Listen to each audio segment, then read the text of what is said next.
Dessie Farrell has been named as the new Dublin football manager. Eamonn Fennell is with us in studio to talk to us about what this means for the future of Dublin football. Dessie is one of those characters who's been a very public figure with his role in the GPA, but I wouldn't say somebody that the GAA public or the wider sporting public knows that well. What's he actually like?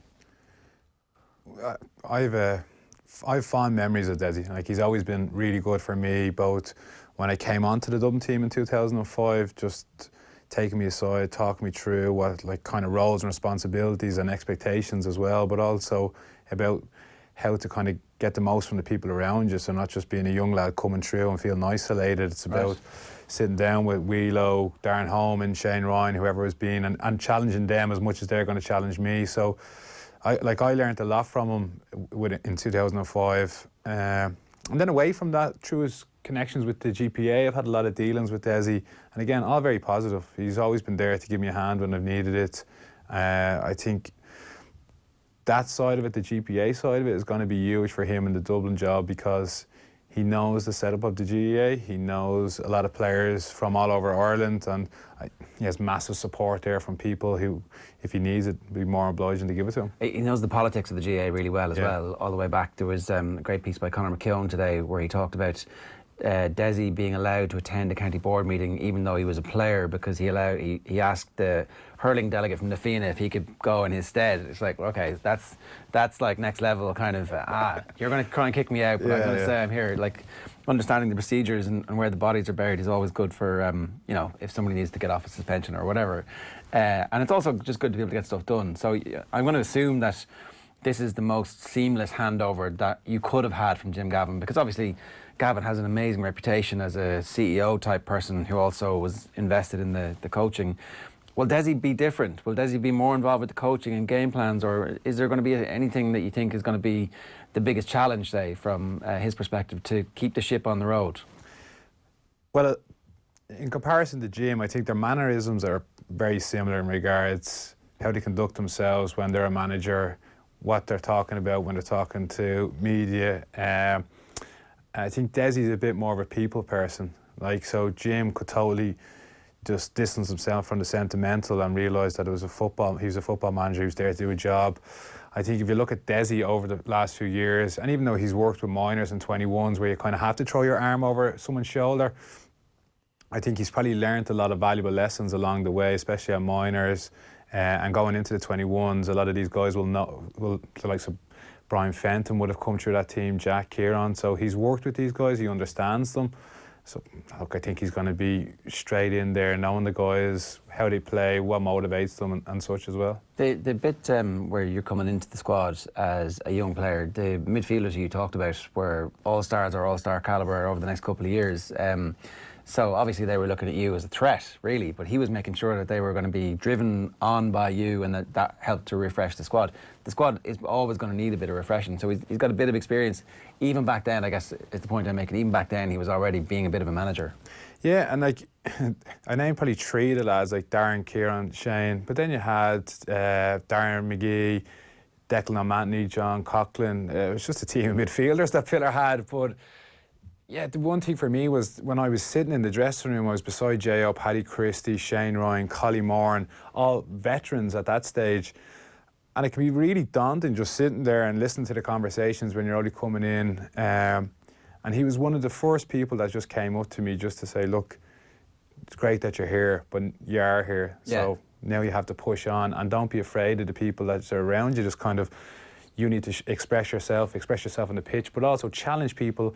I think that's the one thing that a lot of players don't do. They get comfortable in the setup, they get comfortable thinking that the manager will know a lot about them, where I think when you really want to push on in your career, you have to be able to challenge management, you have to be able to challenge players, you have to be able to challenge yourself as well. So like Dessie has that in abundance, that managerial kind of credentials is just in them. Yeah, because obviously young players coming in are going to have athleticism, and they're going to have the type of things that bring them to the fore at underage level, but you probably don't have the experience of the now to be able to talk up in a team meeting or to give out to Kieran Whelan when he doesn't pass you the ball and you're in a better position.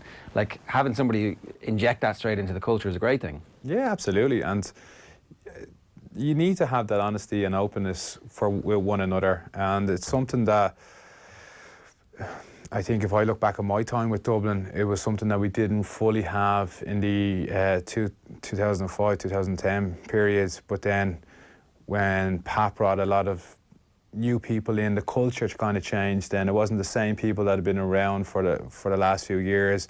It was the likes of Kev, Michael Dara, Owen O'Gara, that just had a different mindset and weren't afraid to step up to people and challenge people, like, you know. Even though they were new in? Even though they were new in, because Pat kind of created that culture.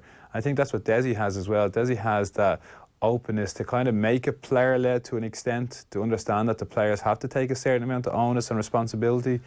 And once you have that culture, and once you have that ambition from everyone that want to just progress to win in All-Ireland, I think the management of that at a very top level just about becomes about that kind of puppet and managing everyone and their expectations. You obviously saw those two eras. You kind of perfectly bookend them.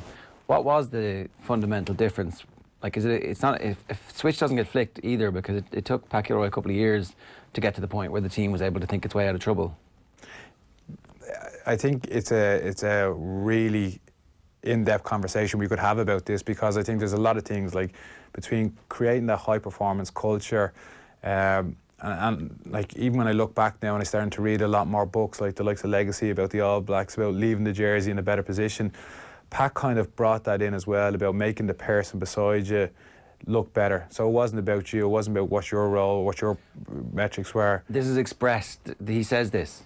Yeah, so like for me as a midfielder, how could I help the player beside me look better? Am I going to make that 40-yard run in Croke Park when I'm out on my feet? Am I going to hit the midfielder when he's coming through to put more pressure on the ball going into the full back line to give them a chance?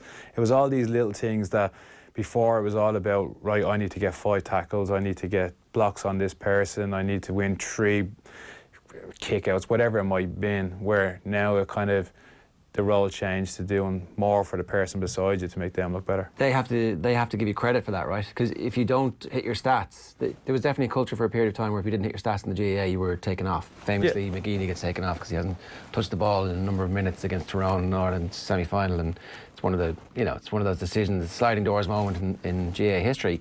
And I think there was a bit of that in the early stages of Pat Kilroy's reign as well, was there? Yeah, and there was to a certain extent, because you kind of have to metric some shape or form. You can't just let players go out and express themselves. There has to be some game plan to what you're trying to do.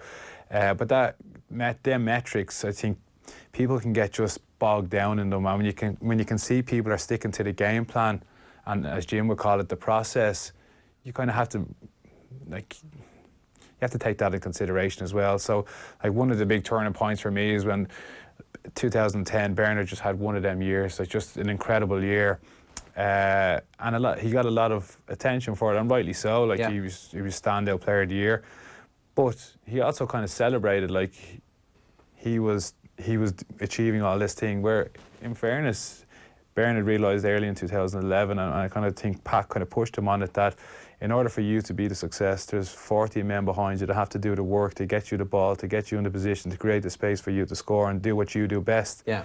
And that ethos kind of followed down throughout the rest of the team, especially in 2011.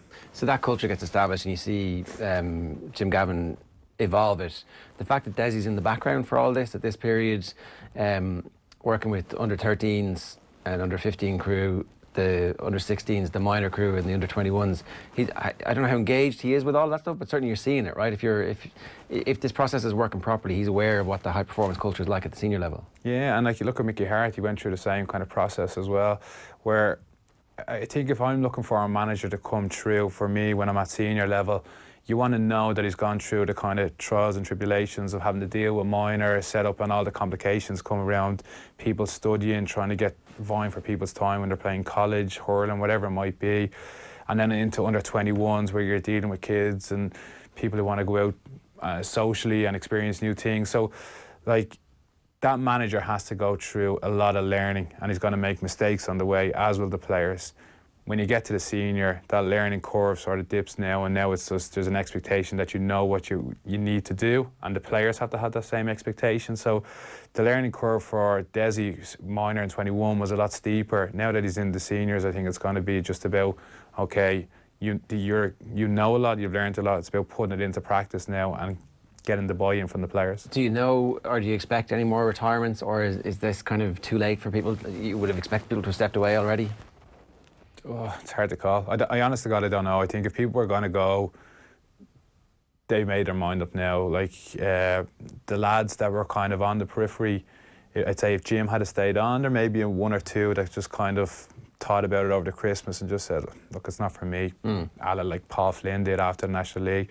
But I think when Jim's gone now, you kind of go, okay, what's going to happen? What's Dessie going to do? He probably needs to have a few more senior players around him to get buy-in, to influence the younger lads straight away. So if you were thinking about it, you might just go, well, I'll give it a few months anyway and see how it goes. So I don't expect anyone to step away now. What kind of pressure is he under? Because this is the greatest team of all time at the end of a 5 in a row. Like, is it, or does he get any breathing space at the start? Does everybody go, look, that's okay, you got to get your feet under the table? Or is it like, you got to win the All-Ireland first year out, because if you don't, like they just did, then the year before and the year before and the year before and the year before?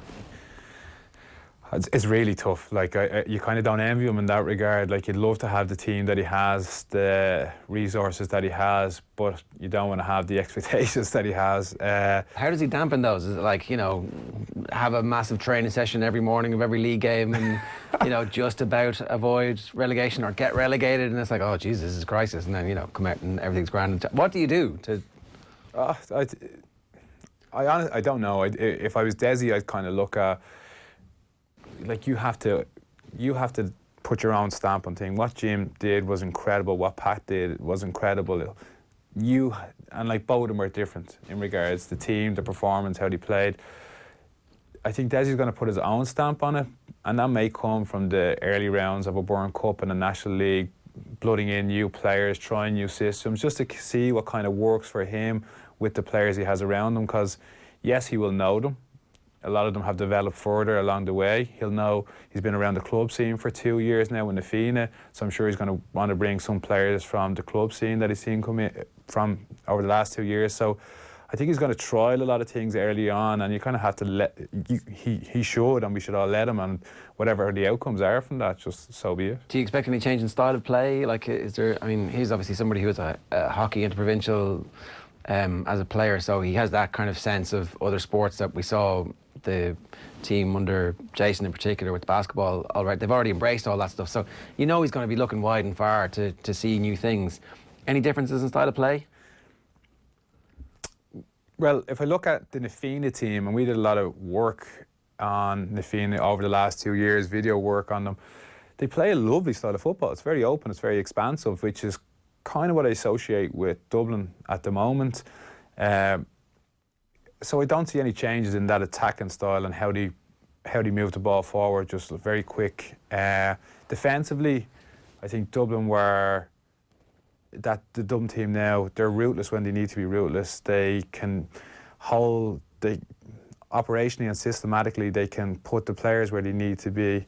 And I think that's the one thing for Dessie. He's going to have to understand what players can do what job for him. Yeah. So that's the only style I can see defensively. I think offensively it'll be the same. Two last questions. One about the backroom team, which I'll get to in a minute, and then just this notion of complacency. Rory Best talked about it last week when he was doing media for the first time. He was like, "Look, maybe there was. We got to the, you know, we beat the All Blacks again in Dublin. We were world number one. We just weren't at it as much." After that, we weren't at it as much in the Six Nations. We weren't at it as much in the training camp in Portugal as we should have been. You can't measure that. You can tell people don't be complacent, but like, is there a possibility of that? Yeah, absolutely. And I think that's a great example. Like, and that's where the expectations will come in, because there are high expectations on that Ireland team. And I listened to Rory Best about, like, even training, humidity and stuff like that, the small little things that they probably neglected to some extent. But there is a chance that may happen. But again, new players coming in, there'll be a new energy, there'll be players there that want to kind of go out on a high. Yeah, and put their stamp on it as well, as buying into a new management regime, like, you know. So it could just be the extra energy that Dublin need if they do need it, like, you know. Yeah, and then the backroom team, like, do we know who he's likely to have just yet? Is there any gossip out there, any names? you'd like to think the guys that he's come all the way through with, the likes of Nipper McNally and such, where they've been a great support for him and have stood with him on the sidelines from minor 21. So he has a team already in place, and it'll just be about expanding that. Yeah, I see. And like, there's been some people there, the likes of J.O. Deck Darcy, that, like, I'm sure if Dessie asked them, they'd be more than willing to sit down for a cup of coffee to discuss it. But he has his team there, and I think he may just look at one or two of the background team that are already in place with the seniors. So if he does it 3 in a row, that would be about break even. Right? Yeah, why not? Eamonn, good stuff. Thanks a million for joining us. Cheers. Thanks, Joe.